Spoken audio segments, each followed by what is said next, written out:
This one magazine described the last year as, quote unquote, the age of anger. And I have to say, I actually kind of agreed with it. We're in this age of anger. And in the magazine, they also referred to this interactive calendar where you can click on a date. And I guess somehow they do this through Facebook and Twitter and all that. You can click on it and find out what people were most angry about on that particular day.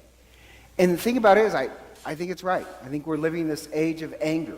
And anger defines everything. It defines politics, how we drive, our movies. All the movies now tend to be angry movies.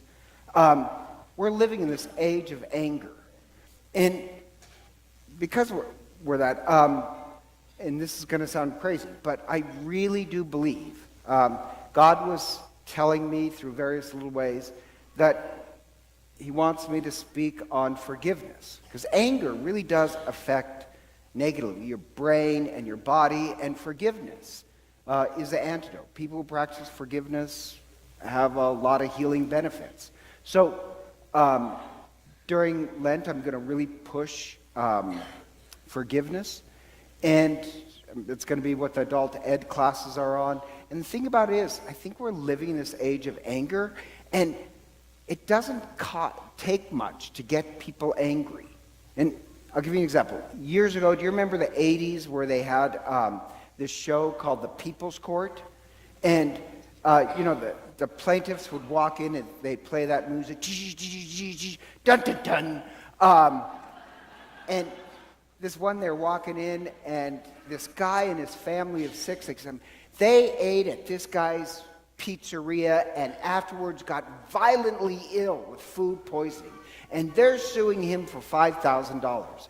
And when you hear that, you think, well, that's a slam dunk case. They ate there, they got sick.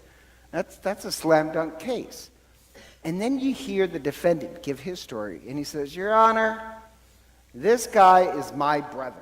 And he's been suing me for various things for the last 20 years. And, at that point, you go, oh, now I get it. And it says in the book of Proverbs, it says, the first to testify always seems that he's right until he's cross-examined. That's a great line, because in my head, if I'm mad about something, I'm the first and only person to testify. There is nobody to cross-examine me. And that's why you need a community that really will cross-examine you, who will challenge you. So I want this to make this the point during our Lent, is really push forgiveness. And by the way, anybody who's criticized me for my Judge Wapner theology, I'll just be honest with you. I've actually never studied theology. I don't have a master's in it. All I really did was watch hours of People Court and Judge Judy, and that's all my theological.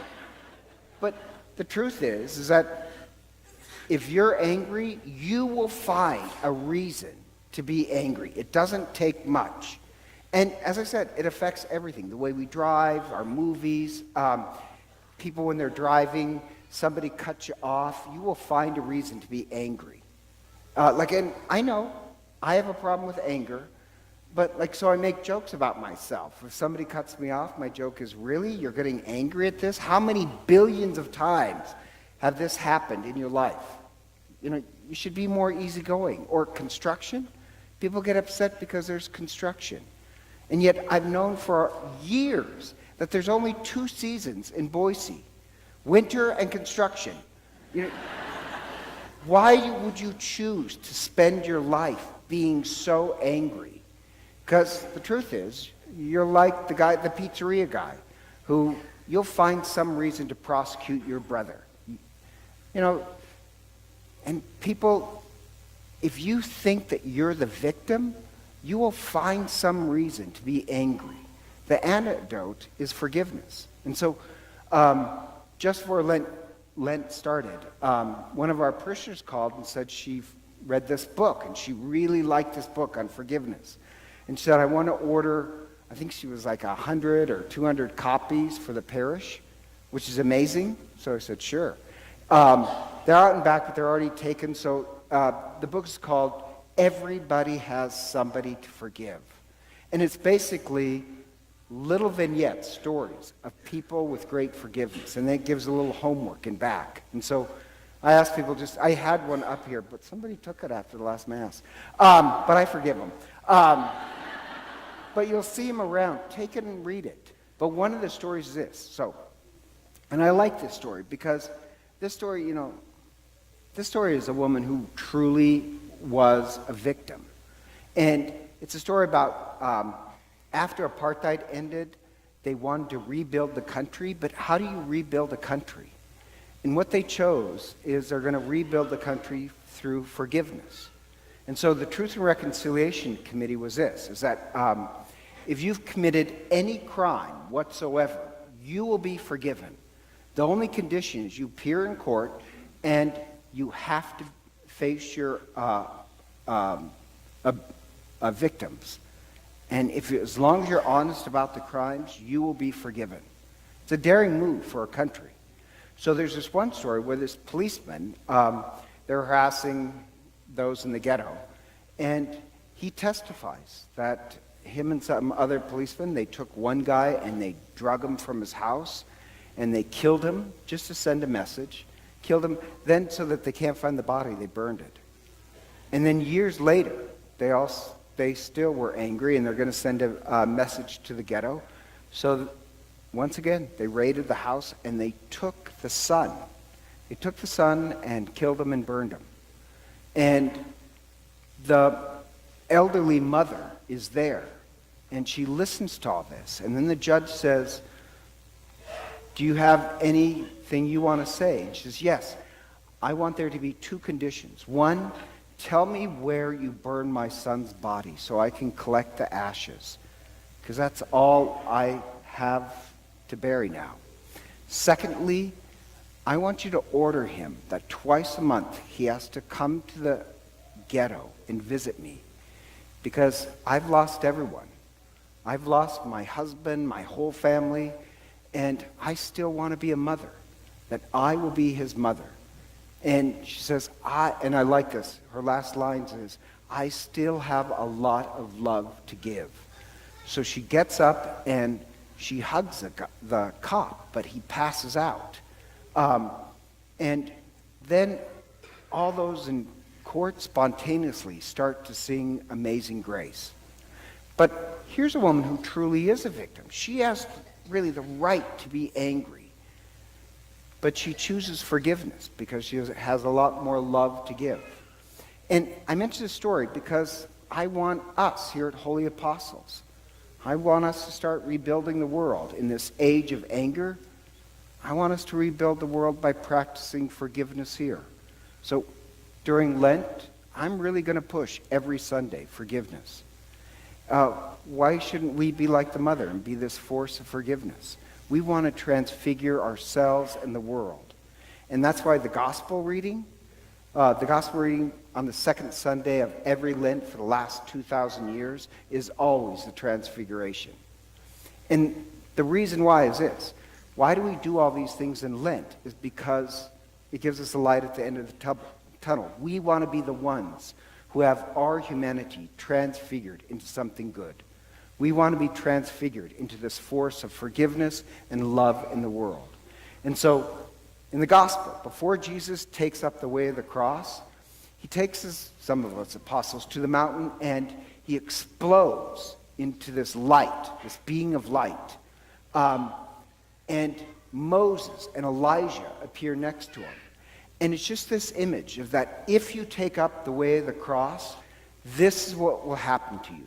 If you take up Christ's way of dying to your anger, your pride, your ego, your pettiness, we will be transformed. We will be transfigured into this image. That's what we're hoping for. And it's kind of interesting because if you read the gospel, I love this image that in the transfiguration, you have the Trinity. that we're the ones who are invited into the Trinity. You have Christ, you have the voice of God the Father saying, listen, and you have the Holy Spirit as this cloud, but technically in the Hebrew, the cloud is this cloud of light and fire. And in this scene, not only is there Trinity we're invited into, but even this communion with those who have died. Now, Moses and Elijah shows up. We're called to live in that. But the only way to get there really is by dying the way of the cross. Dying to ego, anger, hatred, envy. Die to it all so we can live in that position. And that's why, like, if you read the gospel in the Greek, what is Moses and Elijah talking to Christ about? But his exodus. And his exodus is the way of the cross, where we're going to leave one state of life to a whole new another. And so like Moses was the person who first led the people out of slavery in the first Exodus. Elijah said when the Messiah comes, he's the prophet who said when the Messiah comes, there will be a second Exodus, and he will lead us out of slavery again. The way out of the slavery of our prison of anger and hatred and all that is by dying to it. That's what Christ is going to show us. And that's why, like Peter, when he starts to talk and he says, it's so good to be here, let's never change. You know, that little statement where he basically says, let's never change, that's the opposite of Lent. We want to change tremendously. That's why when when Peter's talking, God interrupts him. It's a little rude. Peter was talking, God, rude. And God cuts him off because that's the wrong theology. A lot of people want to be religious, but they really don't want to be changed. Lent for us is about significant change. We want to travel to a new place. We want to change. That's why the first reading is about Father Abraham. Abraham, who began monotheism, the very beginning of religion. It has God's call. And when God comes to Abraham, what God first says in Hebrew is Lech Lahai, which we translate as go forth, but technically it means go deep. This Lent, what we want is to go deep. Abraham was asked to leave his familiar way of life behind and travel to a whole new life. That's what we really want to do. We want to leave the familiar ways of getting ticked off and angry about everything behind to this new way of life of community and forgiveness. We're the ones who want to go deep. We're the ones who want to be transfigured. Transfigured a little bit more where we could be like the mother. We may have some serious injuries, but like the mother, despite our pain, we want to be this force of forgiveness. We want to be the ones who say we have a lot more love to give. And so together, let us stand and profess our faith.